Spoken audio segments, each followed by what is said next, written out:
Tuhan Yesus yang baik, terima kasih buat kesempatan siang hari ini. Kami masih boleh beribadah sama-sama. Kami masih boleh memuji dan menyembah-Mu ya Tuhan, dan juga mendengarkan sedikit dari firman-Mu yang akan disampaikan oleh Chris.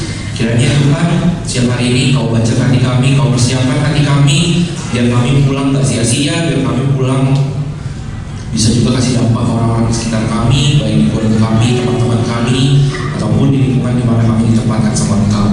Terima kasih ya Tuhan, bantu kami persiapkan hati kami biar kami bisa kasih yang terbaik. Hanya di dalam nama-Mu kami sudah berdoa dan mengucap syukur. Haleluya, amin. Oke, selamat beribadah teman-teman. Tuhan Yesus memberkati.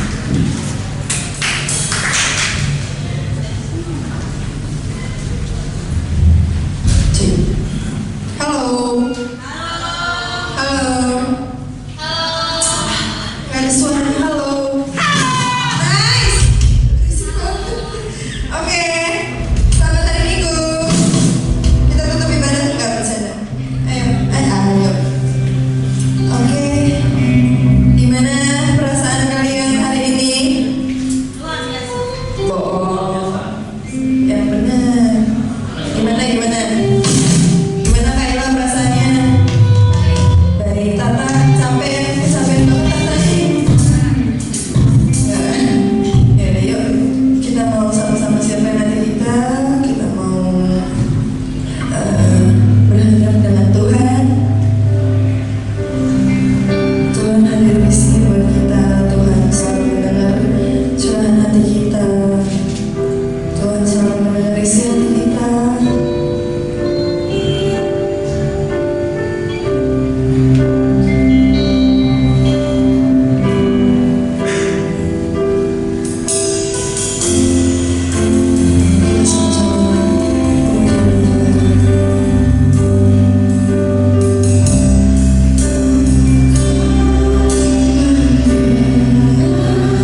bersorak-sorai kita mau memuji Tuhan. Yuk.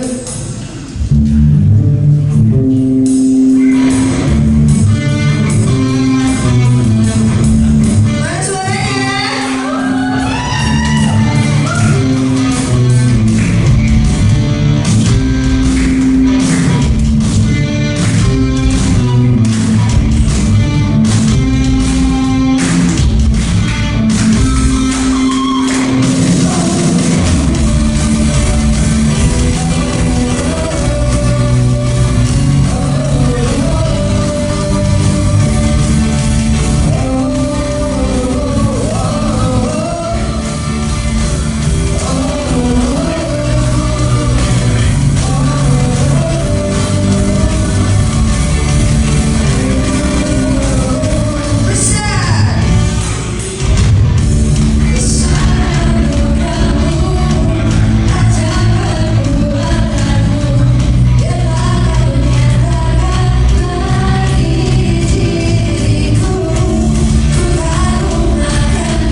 lagi menjadi sama secara perspektif dan secara arti. Contoh, kalau hari ini saya bawakan tentang respect, boleh ditayangkan. Nah, banyak arti dari kata respect ini, yang akhir-akhir ini dipakai jadi bahasa gaul gitu. Jadi kalau ada orang berhasil gitu, dibilangnya respect bro gitu kan. Padahal menurut kamus bahasa Indonesia, respect ini berasal dari bahasa Inggris yang artinya itu menghormati atau menghargai. Nah, contoh hal yang mungkin menjadi penyampaian sesuatu yang tidak sesuai dengan kaidah yang sebenarnya, itu menjadikan sebuah persepsi yang berbeda. Contoh gini, Melisa, kamu mau nggak aku ajak nonton film? Sama Jo kan kenapa Jo? Tapi filmnya itu tentang, tolong yang udah nanti jangan spill ya. Filmnya itu tentang istri yang dibunuh secara brutal. Kemudian dia punya anaknya itu difabel dan anaknya diculik. Ketika dia diculik, kemudian untuk menemukan anaknya dia harus menyeberangi samudra dan dibantu oleh temannya yang difabel juga. Kira-kira kamu mau nonton nggak film itu juga? Mau. Udah nonton. Dia udah nonton. Kamu kira-kira saya akan izinkan nggak Krisel nonton film ini? Enggak. Kenapa?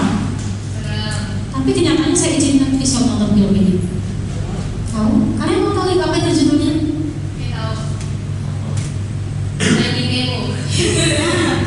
Ya, judul film itu adalah Pending Memo.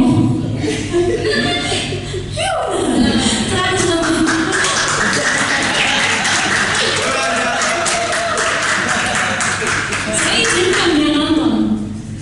Salah nggak saya mendeskripsikan film ini? Enggak. Benar kan? Istrinya dibunuh sama apa? Paus. Ya. Terus temannya difabel nggak? Ya. Nah, anaknya diculik menyeberangi lautan nggak? Sampai samudera.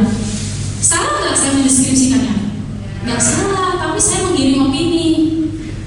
Akhirnya orang berpikir itu film horor, film yang layak ditonton oleh anak kecil.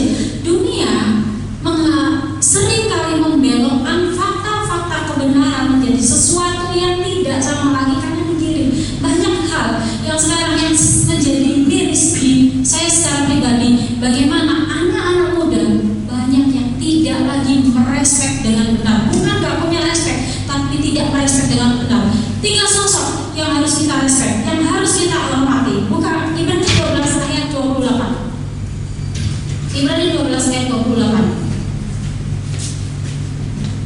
Yuk kita baca 2, 3. Jadi karena kita menerima ajaran yang tidak tergoncangkan, marilah kita mengucap syukur dan beribadah kepada Allah menurut cara yang berkenan kepadanya dengan hormat dan takut. Yang pertama, kita harus menaruh respect yang benar terhadap Tuhan.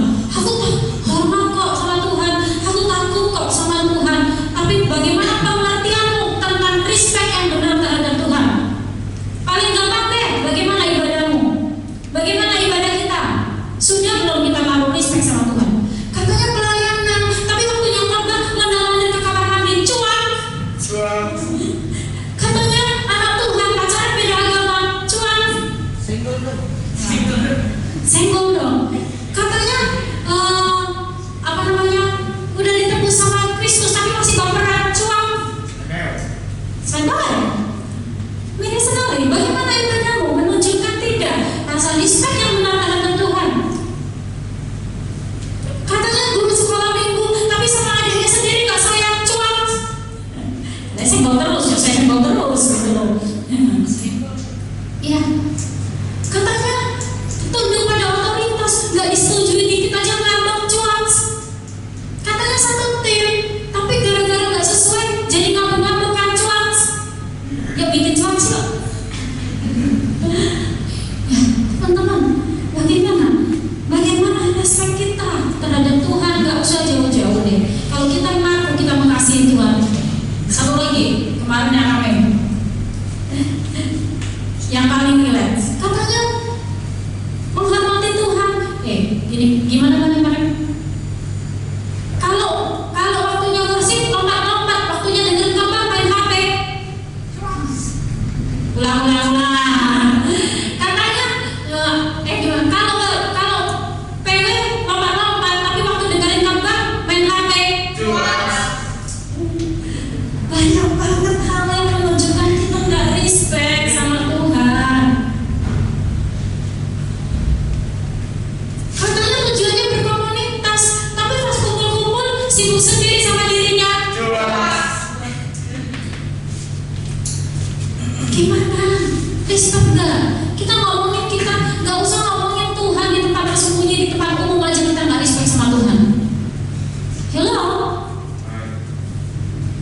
kelihatannya saya sambil bercanda, tapi nggak bercanda ini teman-teman. Representasi kehidupan rohani kita di tempat tersembunyi itu terlihat di tempat terbuka. Bagaimana kita menghormati Tuhan dalam tingkah laku kita. Kalau 1 ayat 23 katakan seperti ini. Apapun juga yang kamu perbuat dengan segenap hatimu seperti untuk Tuhan dan bukan untuk manusia. Bagaimana tingkah laku kita menunjukkan tidak penghormatan kita kepada Tuhan dalam setiap tingkah laku kita, dalam setiap tindakan kita. Apakah Tuhan dipermuliakan? Dalam candaanmu dengan orang lain, apakah Tuhan dipermuliakan? Kalau dunia candaannya nggak seperti ini wajar, tapi kalau itu menurut firman Tuhan nggak wajar, kita nggak takut akan Tuhan, kita nggak menghormati Tuhan.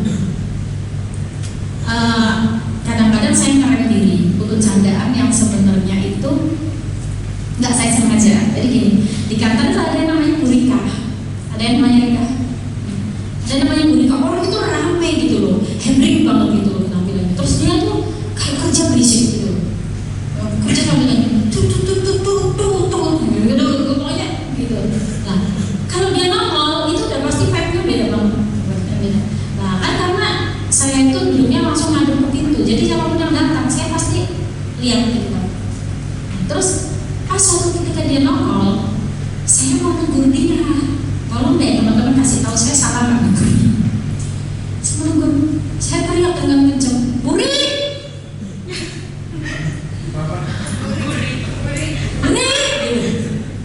Saya salah nggak? Nama dia siapa?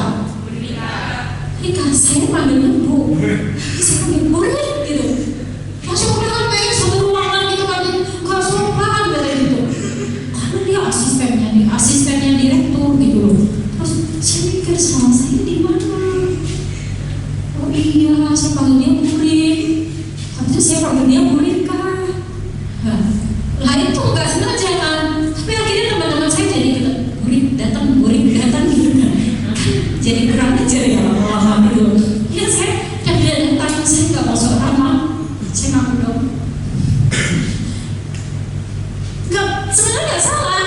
Kayak manggil, Cina, salah nggak? Cina, salah nggak? Ya nama saya Patrice, nggak salah. Tapi kalau itu jadi ngebully, kan nggak benar, ya nggak sih? Tingkah laku kita tuh mempermuliakan Tuhan nggak gitu loh. Makanya dari situ saya terus tapi Tuhan bela saya lewat anak saya. Suatu ketika Krisa lagi nongol lagi tes food di salah satu outlet yang lagi buka, tiba-tiba Krisa nongol. Krisa nggak tahu, kok nggak tahu kalau itu sebenarnya tes food gitu. Kirain saya lagi makan. Nongol nih Krisa, padahal itu cuma buat staff gitu. Dia nongol dengan gayanya, tahu sendiri kan Krisa gayanya suka tabrak sama batal sedikit. Tik nyari saya. Terus dia tahu, lalu si Burika ini bingung, ini kalau siapa nongol gitu kan. Krisa tinggi juga, tahu dari mana, kok bajunya pakai celana pendek. Terus Burika ini yang, terus sama Krisa disamping, sopan ya, dicium tangannya si Burika ini, sopan ya, bagus kamu didiknya. Dalam hati saya, puji Tuhan, emak besar berbuang, anak bertanggung jawab gitu. Tolong ya, jadi kalau manggil orang hati-hatian gitu. Benar itu namanya gitu. Tapi kalau memang itu jadi tidak membuat orang gak sejahtera, jangan dilakukan. Dalam setiap tingkah laku kita Tuhan dipermuliakan. Contoh orang-orang yang tidak menghormati Allah.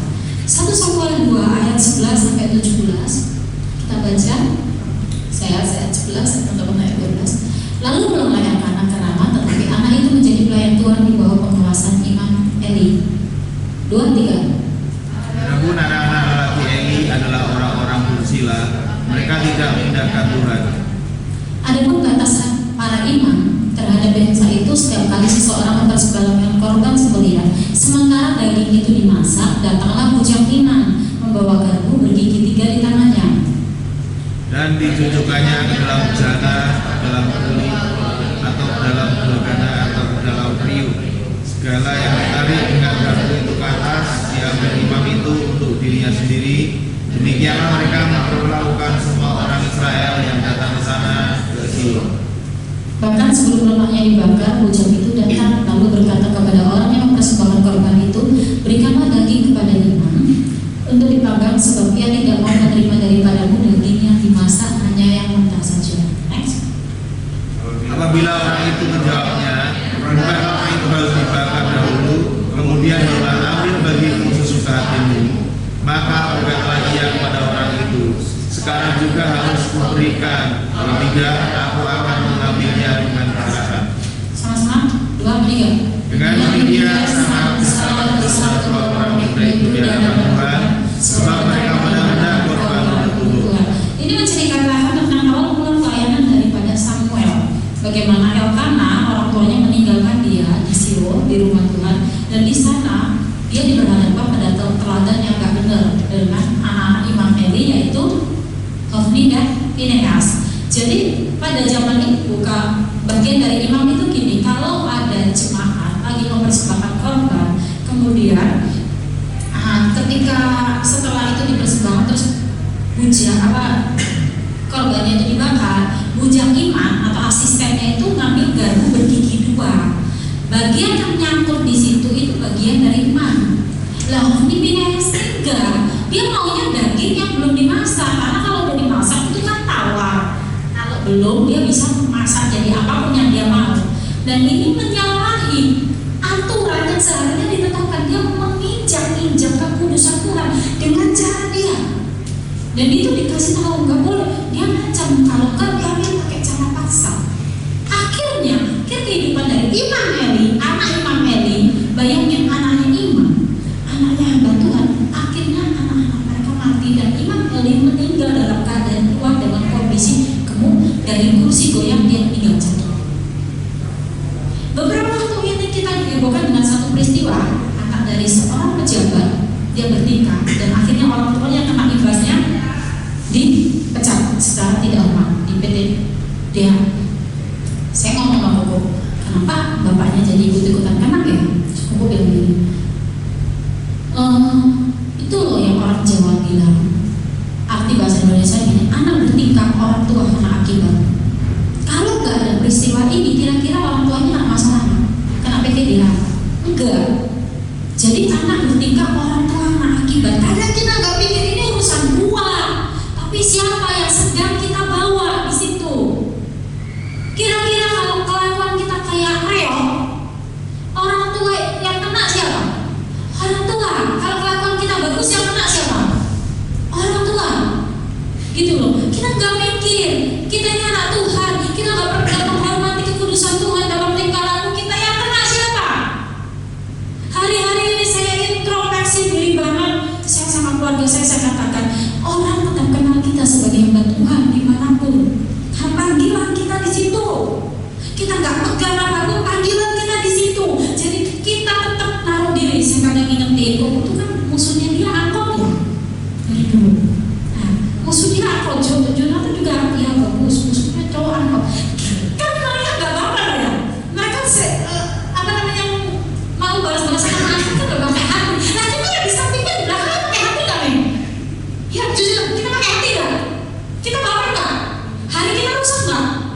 Mereka santai, biarin aja di jalan ini, di jalan nggak usah baper. Dengerin para cowok, cewek baper seharian hatinya nggak ada sukacita, bener nggak nih?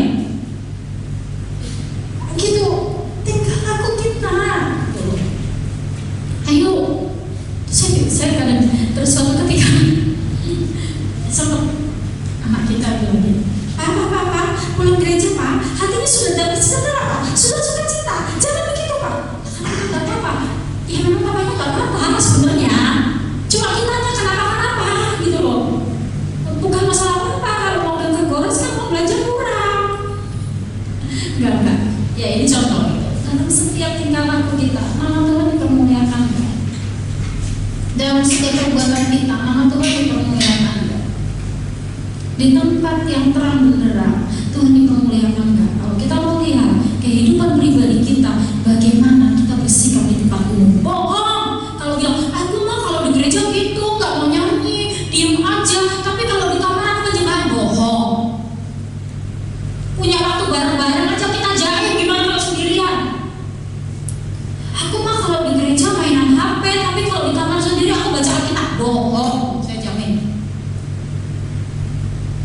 Aku mah kalau ke gereja ini mondar-mandir ke sana sini, tapi kalau di kamar aku penyebabnya segenap hati. Bohong, saya jamin. Di tempat yang kelihatan orang aja kita kayak begitu, di tempat yang nggak kelihatan orang kayak apa? Hello, yuk hormati Tuhan dengan tingkah laku kita, hormati Tuhan dengan cara yang memang Tuhan taruh, bukan dengan cara kita.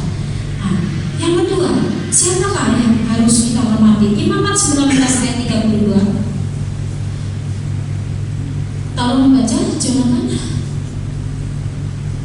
Engkau harus bangun berdiri di hadapan orang tuanan, dan engkau harus menaruh hormat kepada orang yang tua, dan engkau harus takut akan Allahmu, akulah Tuhan. Teman-teman, orang kubanan di sini diartikan sebagai orang tua. Kalau bilang karena gini, mahkota orang tua adalah rambut beruban, sedangkan anak muda adalah kekuatannya, sebenarnya gitu. Kalau mau bilang apa namanya, setiap orang beruban kita berdiri itu artinya menghormati gitu kan. Ya kalian harus berdiri semua di depannya Kak Eka karena dia udah lebih beruban daripada saya. Karena dia mikirin kalian. Cara ya. Nah, apa namanya? Kok harus berdiri? Artinya berdiri begini. Saya terima kasih dengan guru sekolah minggu anak saya yang diwakili Kak Eka Kak Tata. Suatu ketika saya habis di belakang, sebenarnya sudah ada masalah. Saya lagi duduk di belakang situ. Nah tadi saya duduk di belakang. Saya pengen menikmati ketika saya nggak di depan seperti apa sih, enak melihat kalian, puji Tuhan gitu. Nah tiba-tiba Krisa dan lewat gitu, Krisa lewat begini. Yang kayak Kojonama tadi yang kakinya kena saya gitu kan begini. Saya kira dia tuh melewatin saya, nggak lihat. Kita panggil-panggil, dia mau ke depan. Cece sini kayaknya. Lagi suci nih, manggil Opa Joko buat doa berkat. Saya senang, hati saya langsung terkubur gitu, jadi gitu. Terus di mobil saya nanya, siapa yang ngajarin kalau di depan orang jalannya nunduk gitu? Gak ada. Tapi Cece berpikir kalau dia jalan di depan orang itu supaya kelihatan sopan harus begini. Saya di situ sangat menaruh respect tertinggi terhadap guru-guru yang tidak cuma mengajarkan firman Tuhan dan mengajarkan sopan santun dan etika. Teruslah berjuang kalian. Ingat, firman yang kalian tabur dengan sukacita tidak akan kembali dengan sia-sia. Saya bersyukur, Krisa nilai agamanya itu luar biasa, nilai matematikanya juga luar biasa. Jadi enggak, saya juga ajarin Krisa jangan cuma di satu bidang. Oh agama keren, tapi matematika jeblok dan yang penting agama dan firman itu bagus ya, enggak begitu juga Kak Babang gitu loh. Akhirnya saya lesin dia dan puji Tuhan better nilainya gitu, dan dia udah bisa nangkep dengan baik. Nah, apa 1 Petrus 5 ayat 5 dikatakan begini, demikian juga kamu hai orang-orang muda, tunduklah pada orang-orang tua, dan kamu semua rendahkanlah dirimu terhadap yang lain, sebab Allah menentang orang yang congkak tetapi mengasihi orang yang rendah hati. Ini tolong untuk kita ya. Kenapa? Persamaan dari tunduk kepada orang tua dan rendah hati, ya, itu adalah kerendahan hati, dan lawannya adalah siapapun, dan lawannya adalah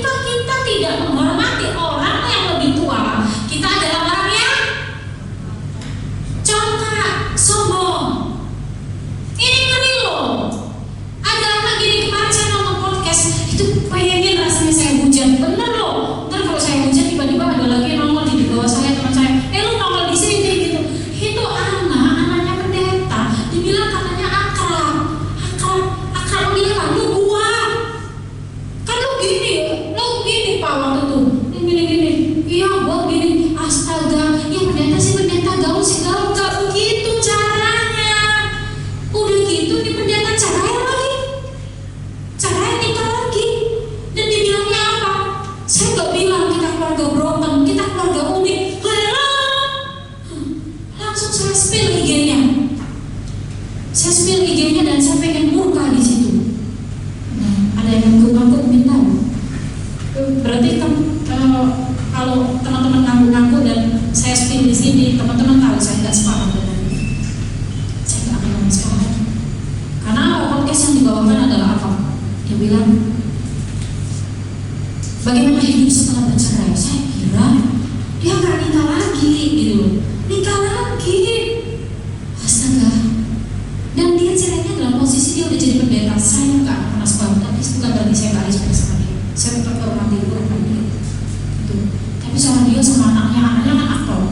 Ngomongnya Pak, iya, Pak, lu kan gini. Terus bercandanya di situ di podcast tuh nggak banget gitu loh. Ngomong-ngomong nggak tahu apa mau dibawa kemana. Hormati orang yang lebih tua dan orang yang punya otoritas. Orang yang lebih tua di sini adalah bisa orang tua kandung atau orang yang lebih tua. Hari-hari ini saya miris dengan kondisi dunia yang dimana anak-anak muda nggak bisa menghormati orang yang lebih tua. Bagaimana ketika kita ngantri makanan? Kita mendahulukan orang yang lebih tua atau kita rebutan sama senior? Kalau rebutan sama senior udah kalah seniornya. Ada Jos nggak? Jos ini ya, kalau lihat saya, teman saya, udah makan belum? Dia kepada siapapun saya panggil gitu, tapi kepada orang yang lebih tua dia pilih. Kan makan Kak? Kalau kan duduk gitu. Kita ini gak gila hormat teman-teman, gak gila hormat. Ngapain gila hormat gitu loh?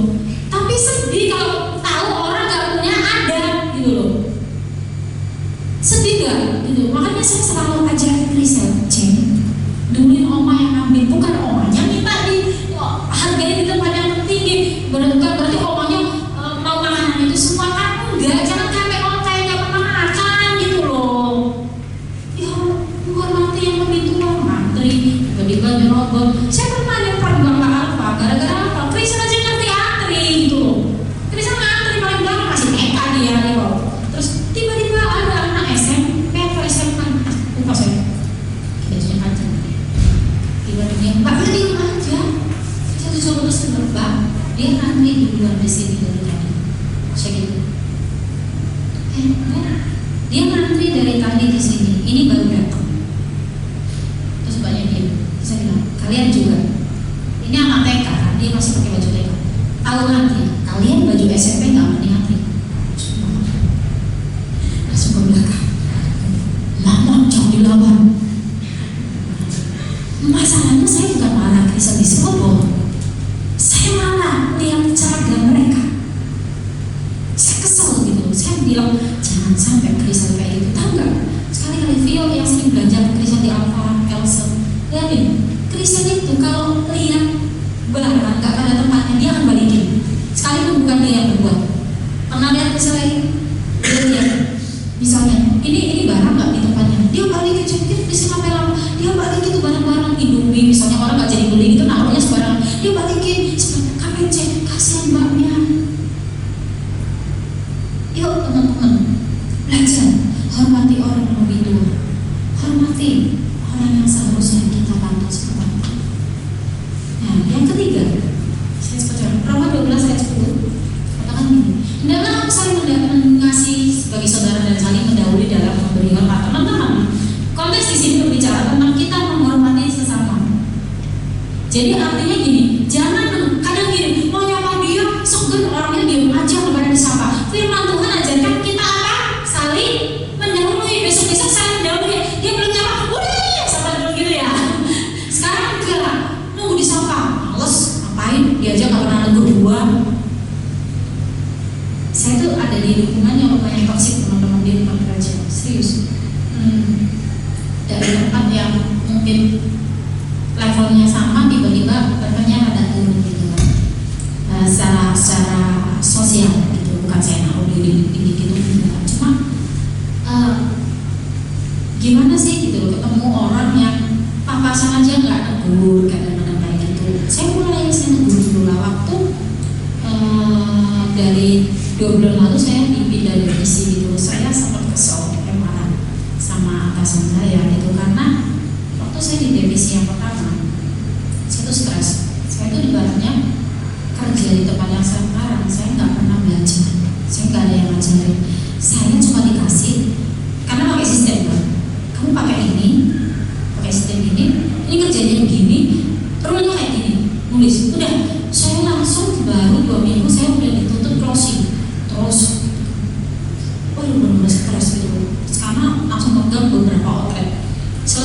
saya udah bisa, udah ngatasin stresnya, saya dipindahkan dan itu langsung pegang 11 outlet. Sementara anak lama itu maksimal 8 outlet, saya anak baru 11 outlet.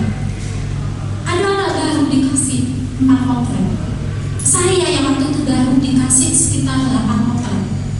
Ya, disamakan dengan orang yang lebih lama. Saya sempat, ya Tuhan kok ini amat ya, udah saya belajar lagi dong karena outletnya beda, rolnya beda. Terus udah ngatasin nih stresnya, udah tahu caranya supaya saya nggak lembur terus tiap hari, udah bisa on time. Tiba-tiba dipanggil lagi, dibilang apa? Ini split kerjaan sama orang yang mau cuti hamil, saya dipindah ngerjain kerjaan lain yang urusannya langsung sama direktur. Saya ngejar tangan apa? Ganti cuma pegang, jadinya pegang 2 PT dengan 2 aplikasi yang berbeda. Saya stres lagi, gue ngatasin stres. Saya bilang gini, jangan sampai aja bilang gue udah ngatasin stresnya, gue ditinggal lagi timpok sama sini. Terus atasannya bilang, waktu itu pas lagi makan tiba-tiba sih, Cik, kenapa sih aku diangkatin, aku diginiin banget. Ya Allah, Nor, kamu gak mikir gitu, Nor. Padahal kamu tahu gak? Kenapa kamu pindah ke sana? Saya bilang sana. Yang di situ tuh gak bisa orang yang gak teliti, Nor. Kamu tahu gak? Karena urusannya sama mereka, karena memang urusannya langsung sama direktur dan lain sebagainya. Itu gak bisa salah, bukan apa namanya? Bukan itu sudah gak boleh salah. Kerjaan gak boleh salah karena gak ada yang ngoreksi. Langsung saya yang ngoreksi. Saya minta tanda tangan ke supervisor, ke manajer, ke direktur. Baru itu file nyampe ke finance. Artinya nyampe ke finance itu sudah lewat beberapa tahap yang gak boleh salah. Gitu loh. Terus dia bilang, kenapa kamu underestimate diri kamu sendiri? Saya digituin. Akhirnya saya ngatasin lagi. Jadi apa ya? Saya bangun. Untungnya sebelum itu saya sudah membangun komunikasi yang baik dengan orang-orang yang katanya susah banget ditembus oleh siapapun ini. Jadi kalau ketemu saya rebut gitu kan. Tiba-tiba saya ketolong gitu loh, lagi ngobrol sama Tobi gitu. Makanya coba suka ngobrol lah. Tadi bilang, Cik, ada kok teman aku di situ 2 orang magang bla bla bla bla bla gitu kan. Kini saya jual sama Tobi. Saya kasih file, dan bahasa-bahasa gimana? Kan bingung dong, gak pernah ngobrol dan itu udah saya orangnya udah levelnya tinggi. Saya bilang, kamu temannya Tobi ya? Dia sih, oh iya, kok Cici tahu? Dia manggil saya sama Cici. Dia Tobi cerita, dia bisa datang tahu dong. Gitu. Gini kan, enak nih, dapat jalan gak? Dapet, makanya baik sama orang itu rugi gak? Enggak. Kita terus nyebar tuh, mereka jadi orang yang gak pernah sedang tiba-tiba, itu ngaruh ke satu divisi saya. Gitu loh. Oh sejak kami terus bekerja sama mereka, kita ditegur loh. Ternyata nggak semengerikan itu kisah. Ada lagi kejadian. Makanya jadi orang itu jangan sombong gitu. Kita coba kemarin kita lagi makan gitu di satu tempat. Krisel itu kan tinggi badan doang ya, badannya doang yang tinggi. Kalau dia mau ngaku-ngaku dia masih anak-anak, percaya nggak? Kalau dengan setinggi, sedangkan makan di tempat yang IC itu sekarang kan kalau ada apa kids yang mereka kids dewasa sama senior, oh ma aman nih senior, ya langsung saya bilang anak-anak ukur badan dulu, belum diukur udah ketahuan, jadi dia udah melewati gitu loh. Nah tapi kan saya rugi keluarin duit kalau cara makan Indonesia kayak gitu, nggak bisa tahu banget lah gimana dia. Terus udah ya udahlah pas aja, minta payah nggak butuh diskon sombong ya. Makan selesai saya datang, Cici sih tinggi, jadi saya ngomong gitu banyak tahu tante sih, padahal banyak ini. Bu ada ID ini gitu. Ini produk komputer. Saya bercandain. Pakai ID Sinarmas boleh nggak? Ya saya akan grup komputer kalian dong. Oh ya Bu, gimana kesannya kalau tiba-tiba di bawah adiknya saya hitung kecil Bu. Akhirnya saya dapat diskon sampai sejumlah 1 orang dewasa gitu loh. Terus kayak gini, saya ketawa-ketawa gitu. Kalau saya bilang, kalau bisa makanya jadi orang itu, tapi bukan jilat ya. Saya ngomong kayak gitu nggak ada niatan untuk dapat diskon sama sekali gitu, bukan jilat. Jadi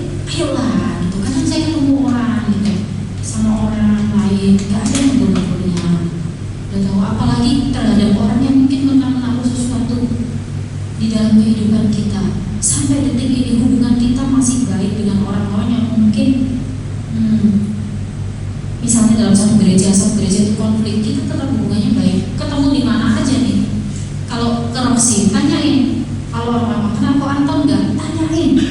Ada nggak cacatnya? Ya kadang gini. Ya karena kita masih jadi hubungan baik gitu sama mereka. Saya sama kakak orang ini saya sampai detik ini. Mereka kalau ke Jakarta, nggak cuma sama saya baiknya, sama anak-anak saya dia baik. Tanya Jonathan, kita ketemu di Solo. Dia nggak cuma baik sama kita, sama anak kita pun dia baik sampai detik ini. Orang-orang yang pernah jalin hubungan sama kita, orang yang dekat sama kita masih tanyain. Bahkan nanti gimana Jonathan kondisinya setelah mamanya nggak ada? Masih ada yang nanya. Ketika ketemu pun masih nanya, Jo gimana Jo? Ya karena apa? Kalau hubungan kita nggak baik gitu loh. Ada teman saya dia bilang gini, ada manajer yang udah resign. Terus teman saya ini tuh jalin hubungan yang baik, dia bilang, Mbak, kalau komunikasi aku nggak baik sama si ini, aku susah loh Mbak cari vendor, susah loh. Ayo, respect yang baik terhadap sesama, hormati kepentingan publik. Banyak orang yang suka bawa motor. Coba aku tanya, Brian, kalau ngisi bensin tuh gimana sih seharusnya terangannya? Ngisi bensin. Kalau ngisi bensin gimana? Kamu datang nih ke pom, terus? Ngantri. Setelah itu? Terus? Ya, jadi saya paling apa? Bayar dulu. Kamu jangan kayak aku jalan dan gak bayar bensin. Saya paling penting nih. Kalau mobil oke ya. Ternyata saya kemarin yang waktu servis di situ ditulis ternyata ada apa namanya? Ya ada patokan seberapa jarak kita gitu kan. Iya, saya paling begini. Kalau yang bensin nggak tahu ya, apa saya yang berbahaya atau memang orang-orang itu. Kalau udah isi bensin, kita kan langsung tutup ya. Terus kita maju supaya antrian berikutnya maju, bener nggak? Bener nggak? Kita baru starter nanti di depan, gitu kan? Ini sering banget. Saya di belakangnya orang isi, habis dia tutup, dia ini baru keluarin dompet, dikasih duitnya, terus dia starter di situ maju. Kesel nggak? Berarti bukan cuma saya yang kesel. Itu banyak loh. Sementara kalau teman-teman kayak begitu, teman-teman tahu nggak antriannya tuh lebih panjang. Coba maju dulu, baru tutup, tutup dulu, maju, bayar di situ atau standar ini enggak. Kadang lagi yang paling parah, dia nggak bisa di standar, dia ngekol di situ. Saya bilang ini otaknya pas di bagian otak dia itu utang paling belakang kali ya. Benar loh, saya sampai kasar karena aturan. Saya kesel kayak gitu. Benar saya kesel. Atau yang lain? Kalau nggak kesel luar biasa. Hormati kepentingan publik, kita nggak tahu. Di sini kita artinya kita nggak menghargai sesama. Kalau kayak gitu. Terus ada lagi gini, kalau diparkir, pernah nggak mobil di depan kita itu lama banget, kenapa? Dia nggak maju-maju, ngitung kembaliannya cuy. Boleh ngitung, tapi ya kira-kira dong, gara-gara dia antriannya saya panjang banget. Pernah nggak ngalamin kayak gitu? Ya, ini nggak menghargai kepentingan publik, nggak respect terhadap sesama. Terus respect terhadap orang yang berbeda dengan kita. Kita boleh beda. Saya mungkin beda sama Abang Tuhan yang ceritakan tadi, tapi saya nggak mau musik dia. Berbeda itu kan belum tentu salah. Mungkin cara saya memimpin seperti ini, cara si ini memimpin seperti ini, tapi kan belum tentu dua-duanya salah gitu. Kenapa jadi hujan-hujanan, kenapa jadi sikut-sikutan gitu. Kita di dunia sekuler aja, kalau orang sikut-sikutan itu kan udah kesana gak bagus, apalagi dalam gereja. Jangan sikut-sikutan, beda itu belum tentu salah. Ini kayak gini dulu ngajarin kayak ini, sekarang begini. Berbeda itu belum tentu salah. Tetap saling hargai, saling hormati, saling respect, dan jangan lupa terhadap orang-orang yang pernah Tuhan taruh sampai di mana posisi kita sekarang. Mungkin kita akan jauh lebih hebat. Yesus 3,5 tahun dia bilang apa? Aku akan pergi dan kamu akan melakukan hal yang lebih besar dari apa yang pernah aku lakukan. Tapi murid-murid Yesus lupa sama Yesus. Timotius, pernah nggak dia lupa sama Paulus? Dia nggak lupa, karena dia tahu itu baru arahnya. Suatu suatu ketika kakak rohani saya cerita gini, dia ada anaknya dia tuh sampai bikinin event di pembicaranya tuh 3 sub. Saya sampai speechless banget. 3 sub itu dia, kakak rohani saya ini, bapak rohaninya kakak rohani saya, sama bapak rohaninya dia. Tahu nggak maksudnya saya? Misalnya nih Jonathan anak rohani kita, terus Jonathan udah berhasil dia kulitkan Jonathan jadi pembicara juga. Kakak rohani saya kan yang bicara 3, Pak Agus. Terus si Evelyn bikin event pembicaranya itu Jonathan, karena Evelyn anak rohaninya Jonathan. Dia juga undang saya, dia undang kakak rohani saya, sampai segitunya. Saya sedih ketika ada orang-orang yang tidak bisa menghargai hal-hal yang saya nggak akan pernah bisa lupa. Orang-orang yang bawa kami sampai ke titik ini, sampai detik ini. Tanya kok, kalau ditanyain siapa bapak rohaninya, dia jawab Om Yos. Di luar semua orang, karena mungkin kalau ada Om Yosku, kami nggak akan ketemu sendiri. Banyak anak-anak lupa. Di luar setiap kesalahan orang tua rohani kita nggak bisa respect. Yuk teman-teman. Terus empati, kita menghargai sesama dengan empati. Saya pernah marah besar terhadap seorang anak rohani saya karena apa? Di rumah duka. Judulnya Ngelayan. Kalau ngelayan itu ngapain sih? Makan kuaci, makan bubur. Kan tujuan kita ngelayan itu kan menguangkan yang hidup, bukan mendoakan yang mati. Catat ya. Ini kagak. Yang dalam ini lagi tangis-tangisan. Kalau tutup peti itu kan momen paling gak enak ya. Dia lagi mabar ML di depan. Maaf ya, saya ngomong kurang aja. Gak punya etika orang kayak gitu. Gak ada empatinya, belas empati. Lo empati orang kayak gitu. Mau dekat mau enggak, gak ada empati. Mendingan gak usah datang. Gak apa-apa kalau saya disalahpahamin gara-gara Cipetan ngelarang orang ke rumah duka. Bukan, kalau kan ke rumah duka tapi tujuan bukan untuk menghibur orang, bukan untuk menguatkan orang. Gak ada empati kayak gitu. Apalagi zaman-zaman yang COVID kemarin kan banyak begitu. Terus kan penghiburannya pakai Zoom gitu. Ngapain lu nongol kalau lu matiin kamera? Biar kelihatan nongol doang. Kecuali kita benar-benar sibuk di kantor. Itu pun kita chat, sorry ya, gue ikut pemakaman mama dulu, tapi gue matiin kamera karena gue di kantor. Ini kan enggak. Ini udah bubar, cuma dia masih di situ. Gak ada empati. Empati di rumah duka pada orang yang duka cita. Ketika saya berduka cita, Chris kemarin ngomong gini, Mama Cece lihat Cece, Mama nangis tuh cuma 2 kali ya. Nangis yang benar-benar nangis. Yang pertama waktu Dedek Kendrick meninggal, yang kedua kemarin ada satu peristiwa yang saya sampai nangis terseduh-seduh tengah malam waktu supaya nggak tahu, tapi ternyata bisa Pak. Saya bilang gitu. Kenapa? Waktu ponakan saya meninggal, saya ada di titik terendah dalam hidup, tapi nggak banyak orang tahu. Nggak banyak orang tahu. Saya tetap dituntut profet, saya tetap dituntut kalau nggak tuh orang nggak boleh duka cita lama-lama. Saya bilang sama teman-teman, kalau ada orang berduka, jangan ditanya lagi kronologisnya. Dia udah cerita ke ratusan orang, datang kenapa bisa meninggal. Emang dokternya nggak kasih tahu. Seharusnya kamu kemarin kayak begini. Ini orang lagi sedih. Udah cerita ke puluhan orang, ditambah kita lagi 1. Kenapa lagi 1? Etika gitu. Terus yang paling sedih ada pelukan di udah sekali, cuman di perut saya. Gak boleh lama-lama ya. Ya gue tahu gak boleh lama-lama, tapi gue lagi gak butuh kata-kata itu benar-benar. Yang benar-benar kita hati. Belum lagi orang-orang terdekat saya bikin ulah, berantem gitu loh. Ini kagak mikir, saya bilang gitu bener. Saya sampai ya Tuhan. Kalau hari-hari ini teman-teman ikutin saya pasang foto, ternyata kamu seperti itu.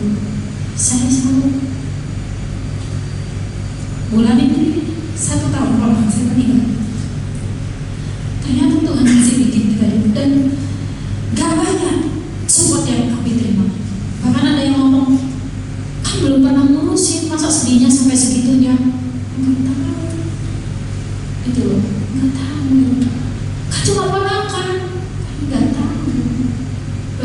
bisa juga pulih dari hal itu. Dan banyak hal yang saya belajar dari kejadian.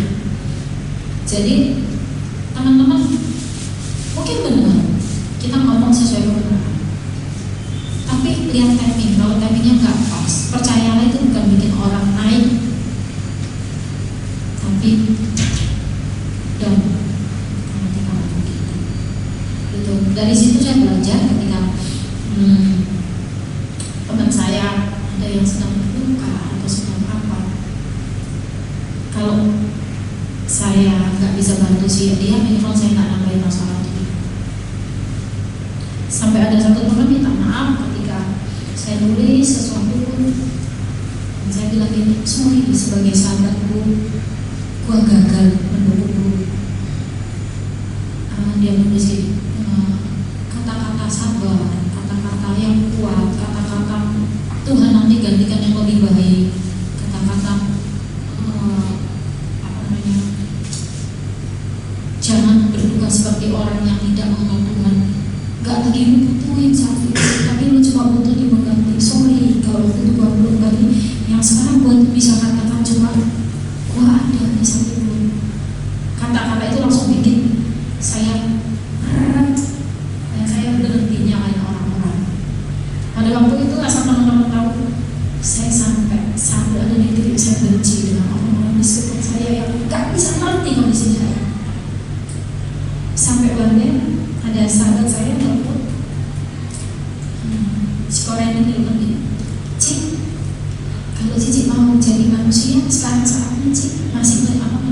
Kalau Cici mau dimanusiakan sekarang saatnya udah Cik, gak apa-apa kalau Cici sekarang lemah, gak apa-apa Cici sekarang terlihat lemah di depan anak-anak sekarang itu gak apa-apa Cik, supaya mereka tahu Cici itu sedang menjadi manusia. Sebenarnya aku thank you, ya aku thank you. Dan kata-kata itu bikin saya bangkit dari empati yang benar. Empati yang benar. Hanya orang yang kenal orang lain dengan baik yang akan mengerti dan tidak menganggap sepele duka cita orang lain. Saya capek ketika ada orang ngomong, kan masih bayi, kenapa sampai berlebihan deh? Kan belum, kayaknya cepat deh itu duka citanya karena belum pernah ngurusin, kecuali kalau udah sampai umur berapa tahun. Kalau saya nggak ingat Tuhan, saya maki-maki, bahkan pengen saya balasin komen-komen di medsos ketika adik saya posting, dia kenapa Kak? Saya pengen balas, nggak usah ditanya gitu. Tapi saya masih ingat itu, ya sudah. Dan ketika ada dalam kondisi seperti itu, orang-orang nggak support kita, bahkan orang-orang terdekat kita bikin masalah sampai kesalahpahaman terhadap kami gitu kan, dalam kondisi yang kami minta dimengerti tapi kami dipaksa ngerti, pengen gitu loh. Kalian ngerti gak sih? Tapi Tuhan ingatkan masih ada orang yang berempati dengan cara yang benar, dengan cara yang benar, dengan diamnya mereka, bukan berarti gak perhatian. Cukup dia bilang, Cici jangan lupa makan ya. Saya diingat dalam hati, saya diingat, Cici jangan sampai sakit seperti itu.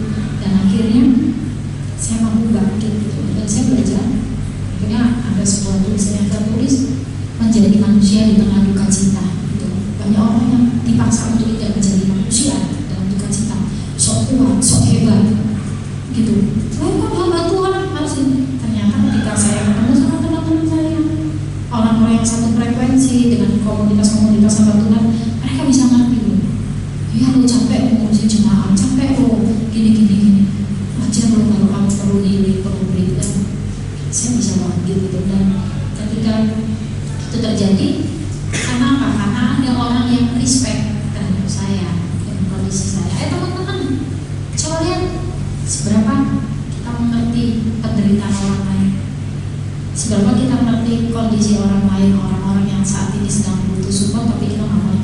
Kita belajar 3 hal: hormati Tuhan, hormati orang yang lebih tua, mempunyai otoritas, hormati sesama dalam kondisi apapun. Lebih-lebih generasi-generasi sekarang yang hidupnya kebanyakan dari dunia maya, mereka nggak punya respect akhirnya terhadap sesama. Jangan salahin kalau ada orang jatuh yang secara nggak sadar, itu karena kita nggak respect, kita nggak peduli.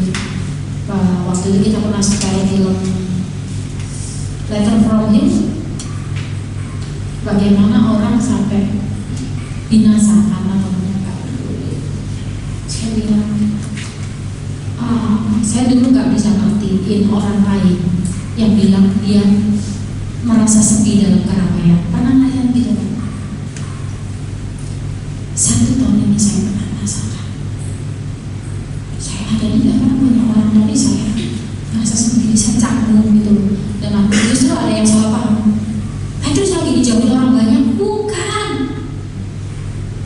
Tapi karena memang kondisinya saya pun ngerasa bingung untuk bersosialisasi dengan benar, karena nggak utuh gitu, nggak utuh. Ketika aku kayaknya jadi kayak serba salah, mau makan bareng-bareng, bingung, mau apa bingung, pernah nggak merasa begitu? Perjalanan itu nggak enak, dan orang yang itu nggak sadar, gestur kita butuh support itu, gitu. Akhirnya tapi saya bersyukur saya ngalamin itu. Saya bisa baca gestur orang sekarang. Kemarin ada satu teman saya baru masuk, dia baru urus perceraiannya, tapi dia bukan anak Tuhan.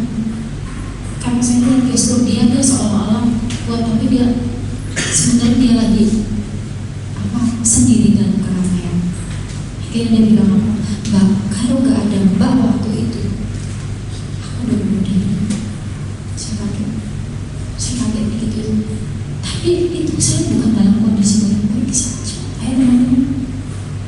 Jadi sekarang belajar kemanusiaan orang lain ya. Jadi hormati orang lain seperti kita ingin diperlakukan seperti itu. Gak enak rasanya ketika kita ada di posisi yang sedang down. Kita gak ada yang support, kita gak ada yang respect, gak ada yang peduli, gak ada yang hormati. Masa-masa untuk kita seperti itu malah kita dituntut sempurna. Percayalah dituntut sempurna itu gak enak, tapi memang kita harus sempurna. Tapi ketika tuntutan itu datang karena untuk memenuhi ekspektasi manusia, itu gak enak. Itu gak enak banget. Jadi mari teman-teman, anak-anak muda, belajar respect yang baik terhadap sesama. Yang paling penting, orang yang terlihat baik belum tentu dia menghormati Tuhan dengan baik, tetapi orang yang menghormati Tuhan dengan baik pasti dia menghormati orang yang lebih tua, menghormati sesamanya. Jadi belajar, anak-anak Tuhan, jangan cuma pinter pelayanan, jangan cuma pinter ngerjain sesuatu, tapi gak pinter bersosialisasi. Karena hidup bukan cuma 2 jam atau 4 jam di sini, tapi hidupmu tetap di luar sana. Bagaimana kamu bisa menunjukkan Kristus yang baik yang kamu hormati sehingga kamu bisa menghormati sesama. Apalagi sekarang, apalagi saja hormati orang yang berbeda dengan kita. Karena dengan kita menghormati orang yang berbeda dengan kita, mereka akan tahu Kristus yang sesungguhnya. Bulan ini buat saudara kita adalah bulan yang penuh berkah. Hargai kepercayaan mereka. Kita mungkin gak sepaham, tapi hargai. Jangan sembarangan. Udah tahu orang puasa, makan di depannya. Udah makan di depannya, sok-sokan ikut bukber. Kagak tahu diri bisa bukber karena gratis gitu. Hormatilah. Posting foto apa? Foto makan bersama. Posting foto makanan. Kagak tahu diri. Benar. Bahasa kerennya, bahasa Portugisnya bawa cengli. Kagak diri. Sama. Kiri sama bilang apa? Nah, padahal dia sekolah yang lingkungannya Kristen dan muda gitu. Nanti Cece kok ikutan puasa. Kenapa? Biar gak temennya puasa. Bukan apa-apa teman-teman. Ayo gitu. YouTuber saja ngerti kok, mereka posting video mukbang itu apa? Malam loh, nunggu orang buka puasa. Kita malam. Kalau enggak kita marah-marah. Itu mereka beli sumpah buat kalau malam-malam. Ya kita hargai. Mereka juga ngerti kita. Ya itu urusan mereka. Kita menghargai orang karena kita memang harus menghargai, bukan supaya kita dihargai gitu loh. Hargai, respect, hormat karena memang walaupun bukan jikalau berbeda.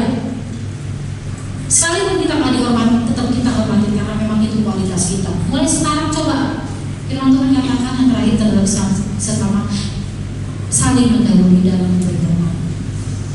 Kalau orang belum lihat atau pura-pura nggak lihat, datangin aja, salamin, halo shalom, pasti dia salamin. Kayak tadi kok Jonathan nggak lihat saya, dia ketemu dong. Karena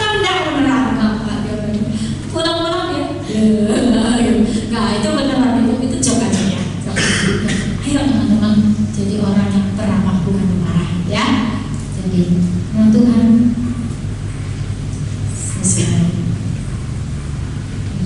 kita terus diperhatikan oleh Tuhan, kita terus mengerti sekarang sampai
respect tadi, apa yang kami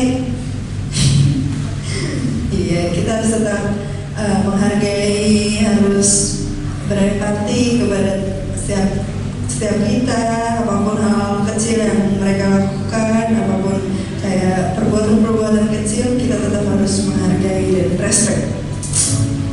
Oke, sekarang kita akan kita akan memberikan persembahan sebelum itu kita akan berdoa. Tuhan Yesus, terima kasih Tuhan untuk hari ini Kau sudah memberkati kami, berikan tulisan. Terima kasih untuk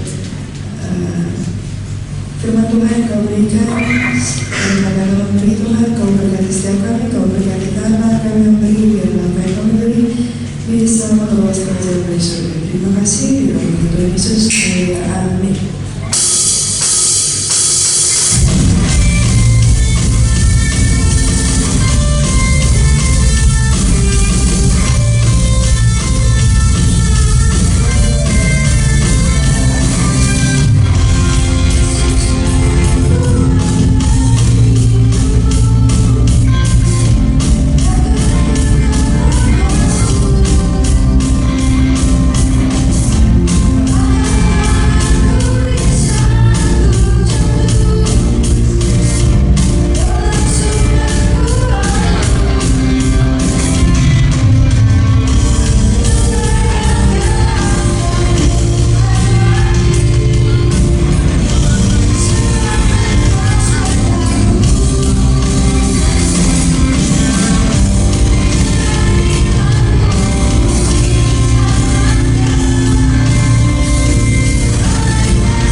Tuhan kalau kami boleh bersama-sama memuji dan memuliakan nama Tuhan, dan kami juga sudah diberkati dengan firman Tuhan.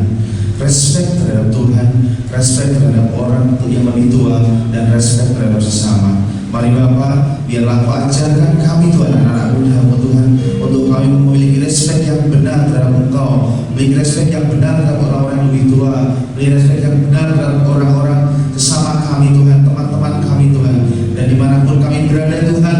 Mari Bapa, biarlah Engkau jadikan kami firman yang boleh terbaca bagi banyak orang, dan kehidupan kami boleh mencerminkan kehidupan Kristus. Terima kasih Bapak di surga buat firman-Mu. Biarlah Kau berkati Cik Patrick yang sudah menaburkan benih firman-Mu.